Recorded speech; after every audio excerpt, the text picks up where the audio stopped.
ధర్మకర్తగా ఉండాల్సిన సీఎం రేవంత్ రెడ్డి రాక్షసుడిగా ప్రజలను పీడిస్తున్నారని ఆరోపించారు బీఆర్ఎస్ ఎమ్మెల్సీ దాసోజు శ్రవణ్. ట్రాఫిక్ చలాన్లు నేరుగా పోలీసుల అకౌంట్లలోకి వెళ్లే విధంగా చర్యలు తీసుకోవాలనడం రాజ్యాంగ స్ఫూర్తిపై రేవంత్ రెడ్డికి కనీస అవగాహన లేదనడానికి నిదర్శనమన్నారు. చలాన్లు వేసే ముందు రోడ్లపై గుంతలు పూడ్చాలని డిమాండ్ చేశారు. సీఎం నోటి నుంచి ఒక్క పదం బయటకు వచ్చినా దానికి చట్టబద్ధత ఉంటుందని, లేకపోతే ప్రభుత్వం జోకర్గా మిగిలిపోతుందన్నారు శ్రవణ్. ఏమాత్రం నియమ నిబంధనలు అప్రాప్రియ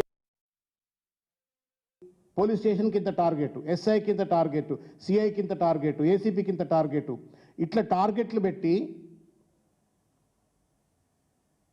చలాన్లు వసూలు చేస్తూ ప్రభుత్వ ఖజానాను నింపుకుంటూ విచ్చలవిడి దోపిడీకి పాల్పడుతూ రోడ్ల మీద గుంతలు మాత్రం పూడ్చవు, పార్కింగ్కు స్పేసు కల్పించవు.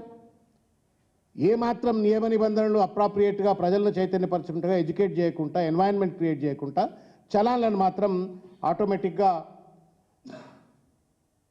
డెబిట్ చేస్తాము అని చెప్పని మాట్లాడటం మీ మూర్ఖత్వానికి, అజ్ఞానానికి, అమాయకత్వానికి, అవగాహన రాహిత్యానికి, చట్టంపై కనీస అవగాహన లేనట్టుగా వ్యవహరిస్తూ ఉన్నారు.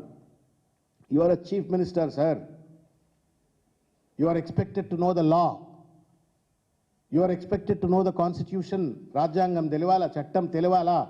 ఆ కుర్చీలో కూర్చున్న తర్వాత నీ నోట్లకెళ్ళి ఒక మాట వచ్చినట్టయితే అది ఫత్వా లాంటిది, అది ఒక ఆర్డర్. నిన్న కూడా చెప్పిన ఇదే మాట. ఈ చీఫ్ మినిస్టర్ ఒక్క పదం మాట్లాడితే ఆ పదం ఒక ఆర్డర్ లాంటిది. ఆ ఆర్డర్కు ఒక సహేతుకత ఉండాలా, చట్ట నిబద్ధత ఉండాలా, రాజ్యాంగ నిబద్ధత ఉండాలా. ఏది పడితే అది మాట్లాడితే జోకర్ అయిపోతారు. మీకు ఇష్టం వచ్చినట్టుగా బ్యాంకులను అదేదో రేవంత్ రెడ్డి గారి ప్రైవేట్ బ్యాంక్ అయినట్టుగా వాటిని నేను డైరెక్ట్గా అకౌంట్ డీటెయిల్ తీసుకుంటా, అందులో నుంచి డైరెక్ట్గా డబ్బులు నేను రెజ్యూమ్ చేసుకుంటా, డెబిట్ చేసుకుంటా అని చెప్పనైతే మాట్లాడుతుండో ఇది పూర్తిగా కూడా రాజ్యాంగ ఉల్లంఘన, రాజ్యాంగానికి వ్యతిరేకము, చట్టాలకు వ్యతిరేకము, రైట్ టు ప్రైవసీ యాక్ట్కు వ్యతిరేకము, ఫండమెంటల్ రైట్స్కు కూడా ఇది వ్యతిరేకం. రేవంత్ రెడ్డి గారు, నాకు అర్థం కావట్లేదు, మీరు ఎవరితో మాట్లాడతారా? ఉట్టినే నోటికి ఏదొస్తుంది మాట్లాడతారా మీరు? when you're talking, do you think, or at least do you talk to somebody? ఏం మాట్లాడాలా, ఏం మాట్లాడొద్దు, ఏం పాలసీ ఎట్లా తయారు చేయాలా, ఓ కాన్సిక్వెన్షియల్ థింకింగ్ ఏమైనా ఆలోచిస్తారా లేదా? ఏది పడితే అది వచ్చేసి ఫట మాట్లాడేస్తారా?